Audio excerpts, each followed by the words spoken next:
7 class सबक number 9 देखें। सबक नंबर 9 का उन्वान है किसान की दानाई। दानाई का मतलब होता है जी अक्लमंदी। ठीक है, ये जो आपका सबक है ये एक लोक कहानी है। सबसे पहले ये देख लें कि लोक कहानी किसे कहते हैं। ठीक है, लोक कहानी का मतलब ये है कि एक ऐसी सबक आमोज़ कहानी जो एक नस्ल से दूसरी नस्ल बतदरीज चलती है। ऐसी कहानियों का हमेशा एक सबक आमोज़ इख्तिताम होता है, यानी कोई ना कोई इखलाकी नतीजा उससे हासिल होता है, जिससे लोग ये सीखते हैं कि अगर आप अच्छा काम करते हो, वादा खिलाफ़ी नहीं करते, तो इसे इसका अच्छा सिला ज़रूर मिलेगा। और जो बुरे काम करते हैं, वादा खिलाफ़ी करते हैं, झूठ बोलते हैं, दूसरों को धोखा देते हैं, तो उन्हें इनका बुरा सिला ज़रूर मिलता है। इस सबक में भी, इस कहानी में भी इसी तरह एक किसान का ज़िक्र है जो कि बादशाह के साथ वादा खिलाफ़ी नहीं करता, तो बादशाह उससे खुश होकर उसे अपना वज़ीर मुकर्रर कर देता है। सबसे पहले यहाँ पे इस सबक में देख लें आप लोग, मुश्किल अल्फाज के मायने जो दे दिए गए हैं वो देख लें। सबसे पहला लफ्ज़ है राया।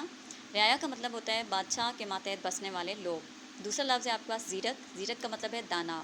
मोहलत, सहूलत देना, ज़ुबान देना, वादा करना, हर्फ बहर पूरा मुकम्मल, आग बबूला होना, गुस्से में आना, हक़सार, आजिज़, आशश करना, खुश होकर बहुत ज़्यादा तारीफ़ करना, प्यादा, मुहाफ़िज़, ग़ज़बनाक, खौफनाक। अब ये देखें कि इस कहानी में क्या बताया गया है।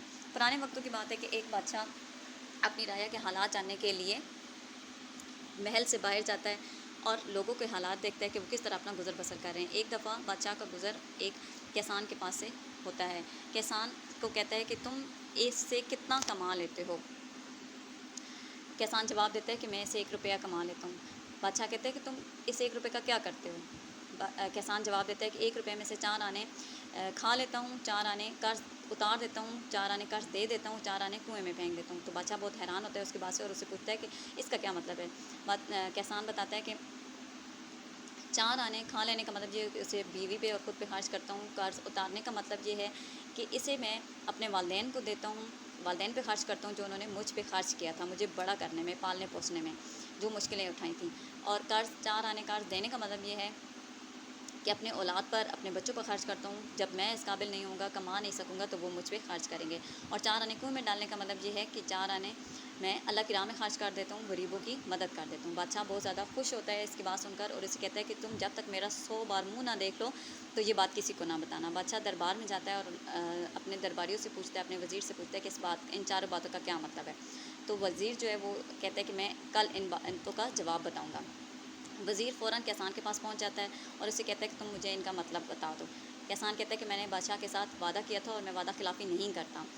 तो वज़ीर परेशान हो जाता है, तो उसे कहता है कि अब इसका क्या हल होगा। किसान बहुत ज़्यादा अक्लमंद होता है, तो वो सोच के बताता है कि ठीक है, मैं कुछ हल निकालता हूँ।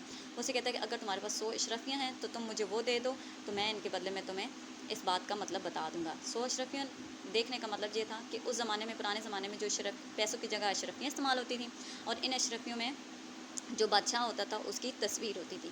तो इस तरह किसान ने 100 बार बादशाह का मुंह भी देख लिया और उसको बात भी वज़ीर को बता दी और इस तरह उसकी वादा खिलाफ़ी भी ना हुई। बादशाह को इस बात पर बहुत गुस्सा आया और उसने किसान को बुलाया। तो किसान ने बताया कि मैंने वादा खिलाफ़ी नहीं की, बल्कि पहले मैंने आपका 100 बार मुँह देखा, 100 अशरफियों पे आपकी तस्वीर थी, इसलिए मैंने वादा खिलाफ़ी नहीं की और उसके बाद मैंने वज़ीर को ये बात बताई। बादशाह किसान की दानाई पर बहुत ज़्यादा खुश होता है और उसे अपना वज़ीर मुकर्रर कर देते हैं। अब इस कहानी से आपको यही सबक हासिल होता है कि आप अगर वादा खिलाफ़ी नहीं करेंगे, हमेशा सब्र से काम लेंगे, हमेशा सच बोलेंगे, तो आपको इसका अच्छा सिला ज़रूर मिलेगा। 7 क्लास इसकी एक्सरसाइज़ जो है वो आप सबसे पहला जो आपका क्वेश्चन आंसर का वो आपको नोट्स में मिलेंगे, वो आप देख लें और एक्सरसाइज़ मैं आपको आगे करवा देती हूँ।